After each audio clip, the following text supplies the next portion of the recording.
Perang Sampit, ya, mungkin kedengarannya tidak asing lagi bagi kita.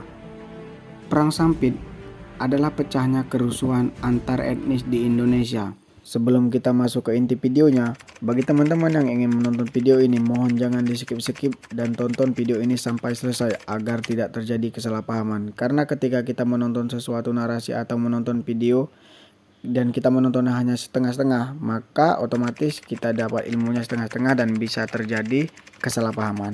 Jadi tonton video ini sampai selesai teman-teman, oke? Dan sebelum saya membuat video atau membuat narasi ini, saya sudah mengumpulkan data-data dari beberapa sumber, dan menurut saya dari beberapa sumber itu datanya yaitu sama, dan saya kumpulkan untuk menjadi suatu data atau suatu video untuk narasi yang tepat, singkat, dan padat.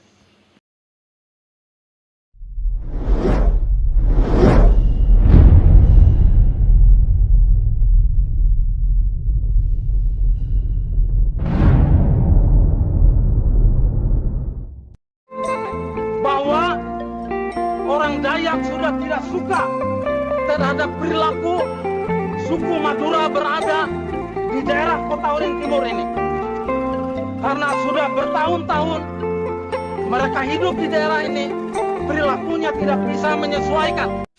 Perang Sampit, ya, mungkin kedengarannya tidak asing lagi bagi kita. Perang Sampit adalah pecahnya kerusuhan antar etnis di Indonesia, berawal pada Februari 2001 dan berlangsung sepanjang tahun itu. Konflik ini dimulai di kota Sampit, Kalimantan Tengah, dan meluas ke seluruh provinsi termasuk ibu kota Palangkaraya. Konflik ini terjadi antara suku Dayak asli dan warga migran Madura dari Pulau Madura. Konflik ini tersebut pecah pada 18 Februari 2001 ketika dua warga Madura diserang oleh sejumlah warga Dayak. Konflik Sampit mengakibatkan lebih dari 500 kematian dengan lebih dari 100.000 warga Madura kehilangan tempat tinggal. Banyak warga Madura yang juga ditemukan di oleh suku Dayak. Konflik Sampit, lokasi kejadian di Pulau Kalimantan, Kota Sampit, Kota Sambas, Kota Palangkaraya, Kota Pontianak. Pihak yang terlibat pada kejadian ini atau pada konflik ini yaitu etnis Dayak dan etnis Madura. Kekuatan 32.000 di kota Sampit untuk etnis Dayak dan 1 juta di seluruh Kalimantan Tengah. Sedangkan untuk etnis Madura 96.000 di kota Sampit, dari kota lain tidak tercatat. Korban dari etnis Dayak tidak tercatat dan etnis Madura korbannya yaitu 500 terbunuh dan 100.000 mengungsi. Latar belakang kejadian konflik Sampit pada tahun 2001 bukanlah insiden yang terisolasi karena telah terjadi beberapa insiden sebelumnya antara warga Dayak dan Madura. Konflik besar terakhir terjadi pada Desember 1996 dan Januari 1997 yang mengakibatkan 600 korban tewas.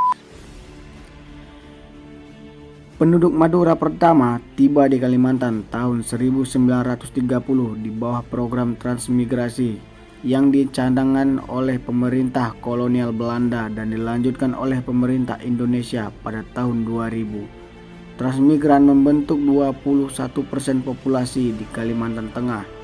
Suku Dayak merasa tidak puas dengan persaingan yang terus datang dari warga Madura yang semakin.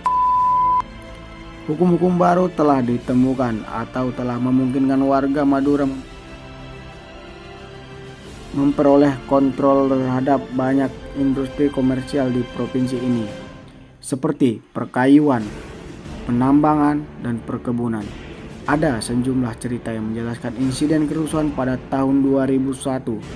Satu versi mengklaim bahwa ini disebabkan oleh serangan pembakaran buah rumah Dayak.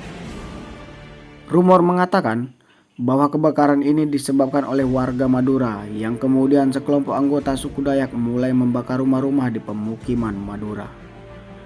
Profesor Usop dari Asosiasi Masyarakat Dayak mengklaim bahwa pembakaran oleh suku Dayak dilakukan demi mempertahankan diri setelah beberapa anggota mereka diserang.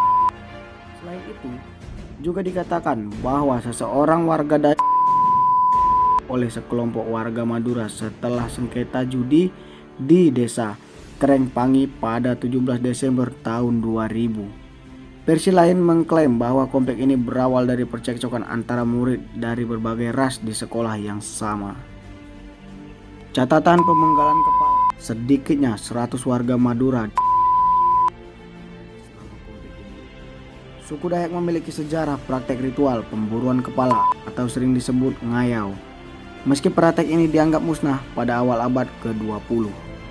Lalu, bagaimana respon militer dan polisi? Di sini saya merangkum dari beberapa sumber dan saya menemukan sumber yang menurut saya tepat, yaitu saya menemukan sumber di Wikipedia.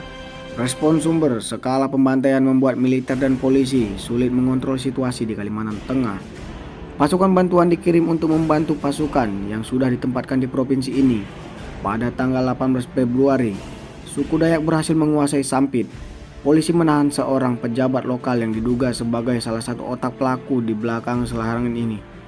Orang yang ditahan tersebut diduga membayar 6 orang untuk memprovokasi kerusuhan di Sampit. Polisi juga menahan sejumlah perusuh setelah pembantaian. Warga Dayak mengepung kantor polisi di Palangkaraya sambil meminta pelepasan para tahanan. Polisi memenuhi permintaan ini dan pada tanggal 28 Februari, militer berhasil membubarkan massa Dayak dari jalanan. Namun kerusuhan sporadis ini terus berlanjut sepanjang tahun. Mungkin segitu saja narasi pada video kali ini, dan tujuan video ini tidak ada sedikit pun untuk memanas-manasi kedua etnis tersebut. Dan semoga kejadian ini tidak akan terulang lagi pada masa mendatang. Dan tujuan video ini dibuat hanya untuk mengenang dan untuk melestarikan kejadian di masa lalu kepada anak cucu atau generasi penerus bangsa Indonesia dan khususnya etnis Dayak dan Madura. Semoga damai selalu dan tidak terjadi kejadian itu, dan sampai jumpa di video selanjutnya. Bagi teman-teman yang menyukai video ini, jangan lupa subscribe dan aktifkan loncengnya agar teman-teman tidak ketinggalan video selanjutnya dari saya. Mungkin ada sedikit salah penyampaian atau kurangnya informasi. Saya harap teman-teman memahaminya, dan jika teman-teman ada memiliki informasi yang lebih mendalam tentang peran Sampit, dapat menyampaikan di kolom komentar. Jika teman-teman memiliki kritik dan saran tentang video ini, silahkan teman-teman berikan di kolom komentar, maka insya Allah akan saya sunting tentang video ini. Oke, mungkin segitu saja dan sampai jumpa di video selanjutnya. Salam tentang sejarah.